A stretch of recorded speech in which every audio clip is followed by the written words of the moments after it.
it didn't happen all at once, you know, and there was about 8 weeks of process of going through this. It was supposed to be like a 4-month trial. And we were actually very excited to go to trial because, other than the process, you know, but because we knew what the truth was. We had lived it. We knew what the prosecutors were saying was not accurate, that they had misrepresented the truth grossly. And we had the discovery organized in a way to present it to the jury, and so we were excited. And then we went into the trial and began to, again, just expose these things and how the indictment was inaccurate, how they lied in the indictment and misrepresented the truth. And we went through, you know, a witness, and then we have to stop because there's things that the court didn't know that needed to be like figured out. So we'd have a whole bunch of sealed hearings, and we would get, you know, a bunch of truth out, and then the witness would come back on the stand and we would leave. And we went through about a 6-week trial, you know, and only went through 3.5 witnesses. And they were government witnesses, so they weren't even our witnesses, they were the government witnesses. And it was just really good because the truth just kept coming out. So to kind of answer your question, it was a process of time. We did know it was going to come. We spent 2 years in prison knowing that in the end we'd be vindicated. And so, but when it finally came, it was just almost surreal, you know, almost like, still even today, it's almost like I have to pinch myself every once in a while just to, anyway, just to see if it's all real, and I'm home, and anyway, really enjoying my family. Yeah, what is it like being home after being in prison for 2 years and undergoing multiple trials? I mean, you had 2 cases going on in the last couple of years. Yeah, well, you know, the biggest change is just like, I mean, you go from prison where it's all concrete and metal and bars and chains and everything's just hard, and you come home and now you know you're walking on the carpet and you're sleeping in a bed that's actually comfortable and eating food that's good for you, and it's just, anyway, it's just a huge change, and I've been enjoying it. I really have. And looking at, you know, what happened over in Oregon and what happened in Nevada, and you guys will always stand by you did the right thing. Elaborate a little bit about how now you feel even more so that way. Well, I think being able to see what the prosecution, what the U.S. government was willing to do to actually put and take our lives away, being able to see that now, the vindictiveness, the willful behavior, misconduct, blatant, as the judge said, you know, willful, vindictive, prejudice, those are all words that have been used. To be able to actually have a district court judge say that, it just vindicates that the reason why we did this, not because we wanted to pick a fight. We did it because we knew that there was an issue here and it needed to be, you know, there needed attention to it, and so that we can hopefully in the future resolve these issues. And so that's what we were doing it for. That's what all this was about, to try to resolve and bring these back to these principles of freedom that we have enjoyed and loved, and that we can you know, pass on to our children.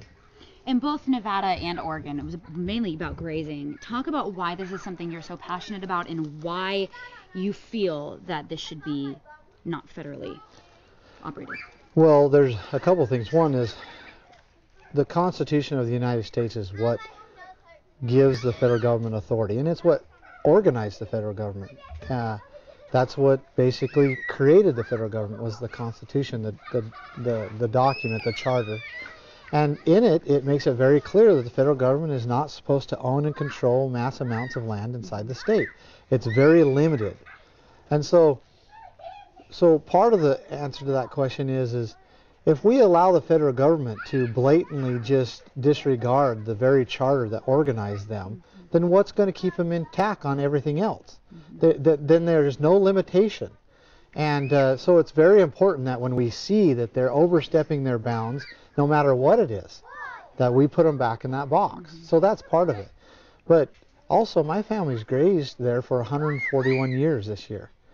And we have vested property rights deeded with the state of Nevada, and the federal government will not recognize them because they say we own the land. And so not only do we, you know, openly and as loudly as we can say that you do not own this land.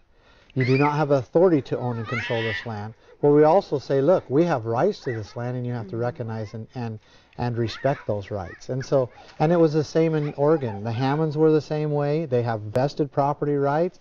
The federal government was disregarding them and trampling on them and taking them away, and then took it to the next level of prosecution.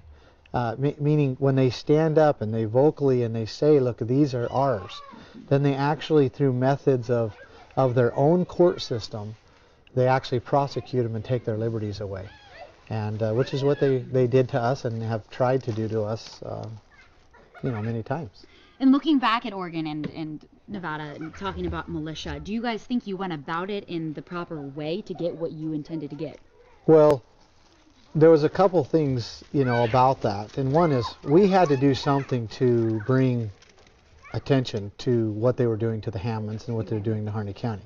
And so we peacefully went into the refuge on a weekend when we knew no one was going to be there. The refuge is 35 miles out of town, so we didn't want to completely interrupt the whole, community. And we made that stand there.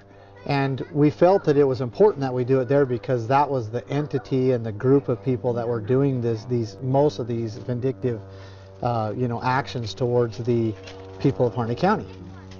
And then the militia. Well, there's a ton of people that supported us that understand and know that the Second Amendment is part of their rights. We also know that the Constitution, the Second Amendment, says that a well-regulated militia being necessary for the security of a free state. And then third, to answer that, if there is a third, we knew that if we didn't have some type of presence of saying, look, we're serious here, they were just going to raid us and drag us out, about 6 to 8 hours after we were in there, and we would have never been able to make a stand and make a statement. So, people can accuse us of doing that right or doing that wrong, but really I look at it as each step that we did was necessary. And a jury in Oregon agreed with us. So you feel like the guns reinforced? Yeah, absolutely. I mean, like, what do they say? That the most peaceful neighborhood is those who all own guns, Another statement is a good neighbor is one who has tall fences. There's those kind of those ideas that look, if you don't respect each other, then that's when trouble comes. But if you respect each other, then there's a lot more peaceful, And I mean, if I was a criminal and I was going to try to, break into your home or something, if I knew you were a gun owner and you knew how to use it, I'm going to think twice about that. So, like it or not, that's some of the facts of what we were doing when we were in the refuge. Two instances now with Oregon and Nevada where you're free. What does that reinforce for you guys? Well, I have said that we the people have done, I've always said that I'm standing for we the people. And that could be very arbitrary if one person just says that, right? But that's not the way it is right now. There's full juries from multiple courts and court systems and everything that have basically said that what we did was we the people. And the government, you feel, and the judge felt, acted very gross negligence in a sense. Yeah, I mean, if you go to when we were dismissed on the 8th, just a few days ago, and you go to the transcripts, you'll hear, read what the judge says, and it's pretty damning to the government and the way they acted. And they weren't just talking about the U.S. prosecutors, talking about the FBI. And then there was a tremendous amount of things that were not litigated when it comes to the actions of the Bureau of Land Management and the other agencies that were there at the ranch. And I mean, they just flat out lied. They basically came to kill our family. They surrounded us with snipers. And then they wanted to lie about all, like none of that happened. And they were caught. And so it's tremendous of, what she said and what the implications of that are to us now and are to our position. And your father has said, essentially, his defense is short. It's what? Yeah, his 15-second defense is that This isn't federal land. He doesn't graze cattle on federal property, and that he doesn't have a contract with the federal government. So therefore, he doesn't owe grazing fees, and they have no jurisdiction, making him no party and making the federal government no party. Last question would be for you. I mean, I could probably talk to you forever, but I know you're busy. Going forward, I mean, number one, how has this impacted your business? Number two, what now? Well, my poor business had 20 plus employees when this all started, and now we're down to 4. Just, customers got scared. We had a lot of trolls, as you say, going and scaring my customers. And I think actually on a federal level, they went to these national accounts and scared them. I mean, I'll give you an example. I had several really, really good national accounts that I'd done business with for well over a decade. And almost simultaneously, they came to me and said, look, we're not going to use you anymore. And I asked why, and they say, well, it's just a corporate decision. And the wording was almost the same. And then right after that, literally just a couple weeks after that, my bank, and I'm actually going to name a name, Chase Bank, came to me and said, we're going to close all your accounts, even your personal accounts. And I asked why, what's the reason? I haven't defaulted anything, I've done business with you for 18 years. What's the reason? And they said, well, it's just a corporate decision. And so in those cases, but we'll be all right. We'll get back on our feet. We'll figure things out. Maybe I'll go back to my customers now that things are settled down and I've been exonerated, if you will, and see if they'll come back to me and kind of get back on our feet. And I forgot the little second question. The second part, I know I shouldn't make them 2-part, but the second part would be what now going forward? Are you going to still fight? What are you going to do? Well, obviously, just try to continue to bring exposure to what is happening. I think this case and what my family has gone through, the Hammonds and many others have gone through, is a good example of what we have to make sure doesn't happen. And I think we could use that example. Coyotes. Yeah, there's coyotes, and he's got some dogs over there, so they start yelling at each other. God, they end up in your yard. That's awesome. It's a good background noise, right? Yeah, exactly. So it's a good example of what shouldn't happen, and maybe it's a good example of what people should do when it does happen. And I think that it's not too late for us to turn these issues around. But if we continue in the path that we're going, allowing our government to do these things unchecked, then we could be in some serious danger if we're not already. And so let's use this as an example of learning, an example of what to do, and let's check these things and let's get back on track. Do you think you're going to stay out of the spotlight, or are you planning on going forward and doing more kind of advocacy or activism? Well, again, I hope that I don't have to. I never went into this as trying to be an activist. I'm just a rancher's son and who has a fleet maintenance business and 6 kids and a wife. I mean, I have no desire to be splitting my time and trying to, be an activist, if you will.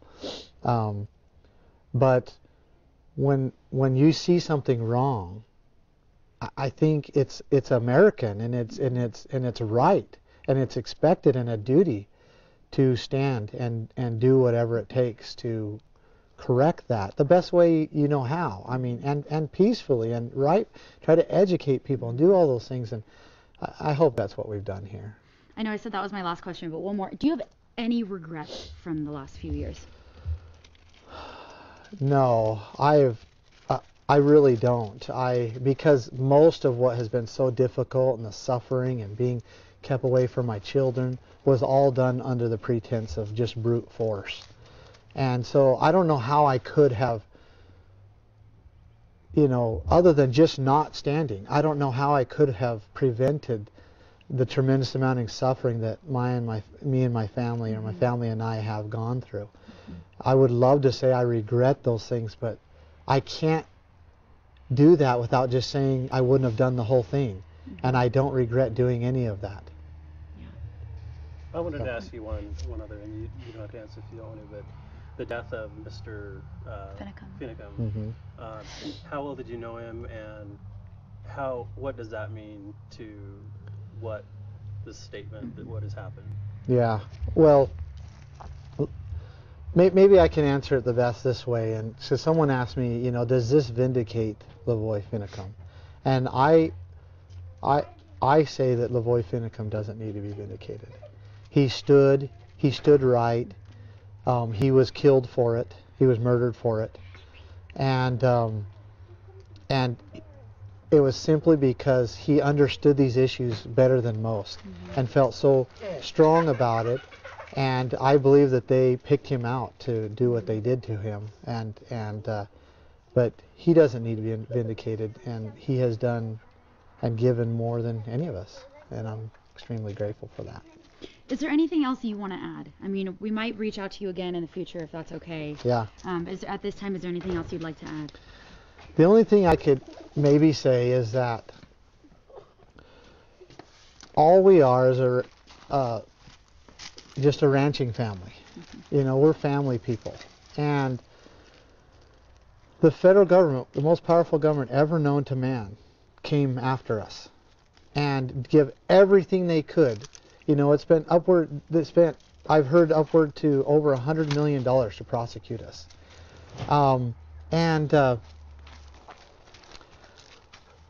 We withstood them. We prevailed, and not only prevailed, we really, I mean, how can I say it? We dominated, and that was because the Lord gave us the advantage. He truly did. We prayed and pleaded with Him to help us. We felt His help and His strength and His guidance. We followed that the best we could, and we have been given the advantage, and that is why we have prevailed, because of that, and not because of our own efforts, not because of some great lawyer or lawyer craft. It was because there is a God in heaven. He does want us to be free, and He gives those the advantage that do what is right. And I would just leave with that.